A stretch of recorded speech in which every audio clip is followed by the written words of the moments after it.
तो आज हम एक काफी दिलचस्प समीक्षा पर बात करने वाले हैं। ये मनीष के की किताब आदमी और खरगोश पर है। हाँ, और ये समीक्षा थोड़ी अलग है। ये कोई कहानी की समीक्षा नहीं, बल्कि किताब के मिजाज को पकड़ती है। मिजाज मतलब ये बताती है कि किताब दो तरह की सोच या कह लें कि मनोस्थितियों को दिखाती है। बिल्कुल। एक है आदमी वाली सोच जो ठहर कर सोचता है, और दूसरी खरगोश वाली जो बस भागता है, पलों में जीता है। अच्छा, तो ये कहानी कम और एहसासों का एक बहाव ज्यादा है ना? हाँ, समीक्षा तो यही कहती है। तो देखते हैं कि ये समीक्षा इस किताब के बारे में और क्या-क्या खोलती है। जरूर। तो सबसे पहले क्या चीज ध्यान खींचती है इस समीक्षा में? देखिए, सबसे दिलचस्प है आदमी और खरगोश का प्रतीकवाद। समीक्षा इनको सिर्फ किरदार नहीं मानती। तो फिर क्या मतलब ये हमारे अंदर की कोई बात है? हाँ बिल्कुल, ये हमारे अंदर का द्वंद्व है।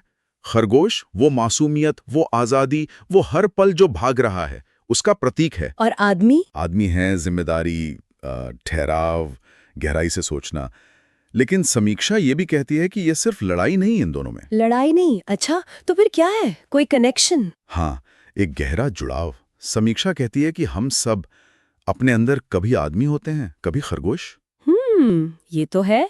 कभी रुक कर सोचते हैं, कभी बस दौड़ते रहते हैं। बिल्कुल, यही वो अंदरूनी संवाद है जिसे लेखक ने अपनी किताब में पकड़ा है, ऐसा समीक्षा का मानना है। ये तो काफी गहरा है। अच्छा, और लेखक का अंदाज कैसा है? मतलब ये बात वो कहते कैसे हैं?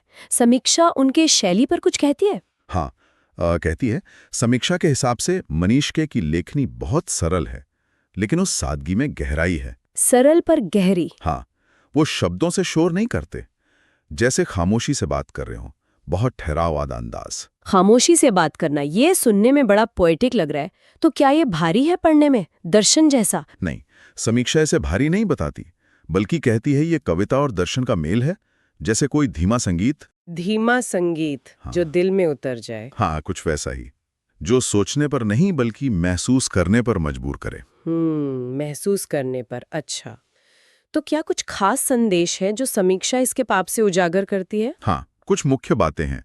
पहली तो ये कि मासूमियत और परिपक्वता, मतलब खरगोश और आदमी दोनों जरूरी हैं। दोनों? किसी एक को बेहतर नहीं बताया। नहीं। समीक्षा कहती है एक के बिना जिंदगी शायद नीरस हो जाए, दूसरे के बिना दिशाहीन। संतुलन जरूरी है। ये बात तो सही है। और दूसरा है समय का एहसास। जैसे खरगोश भागता है, वैसे ही पल भाग रहे हैं, तो हर पल को महसूस करने की बात है। और तीसरा? आपने कहा था 3 है शायद। हाँ, तीसरा और शायद सबसे जरूरी, भावनात्मक ईमानदारी।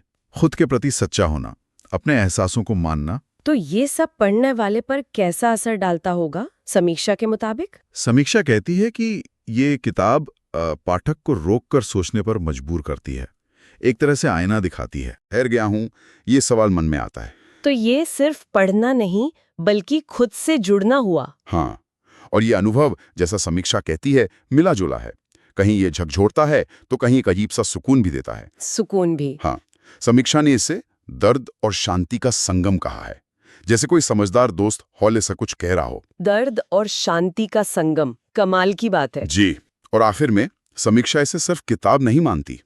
वो कहती है ये खुद से बात करने की एक यात्रा है, एक आईना जो हमें अपने ही अंदर के आदमी और खरगोश से मिलवाता है। हाँ सही कहा। समीक्षा इस बात पर जोर देती है कि यहाँ शब्द सिर्फ लिखे नहीं गए हैं, वो महसूस होते हैं। तो कुल मिलाकर ये समीक्षा हमें एक नजरिया देती है कि ये किताब एक गहरा अनुभव है, सतही तौर पर पढ़ने वाली चीज नहीं।